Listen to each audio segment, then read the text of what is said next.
అప్పటి వరకు భాషా ప్రయుక్త రాష్ట్రాలు లీవ్. అప్పుడప్పుడే మనకు స్వాతంత్రం వచ్చింది. ఏవైతే అంతవరకే ఉన్నటువంటి మెడ్రాస్ ప్రెసిడెన్సీ గాని, లేదంటే కలకత్తా గాని, ముంబై గాని కొన్ని రాష్ట్రాలు మాత్రం ఉన్నాయి.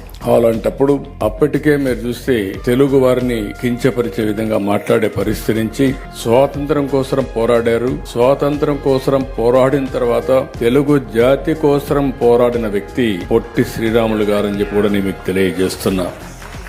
అందుకే 50 ఏళ్లు మనం చూస్తే ఒక స్వప్నం, 58 రోజుల త్యాగం. అప్పటికే చాలా రోజుల నుంచి తెలుగు వారికి ఒక రాష్ట్రం కావాలని ఒక ప్రగాఢమైన ఆకాంక్ష.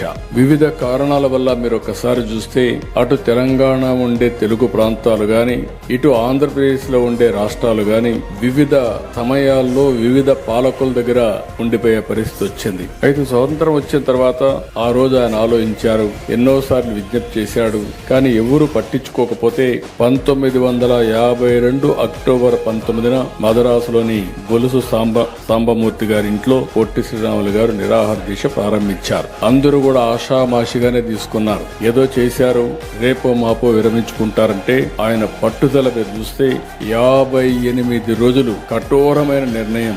నీళ్లు కూడా తాగకుండా, ఎవరు చెప్పినా వినకుండా ఒక తాను నమ్మిన సిద్ధాంతం కోసం పోరాడి 1952 డిసెంబర్ 15న ఆయన అత్యంత దుర్భర పరిస్థితుల్లో ప్రాణాలు వదిలిపెట్టారు.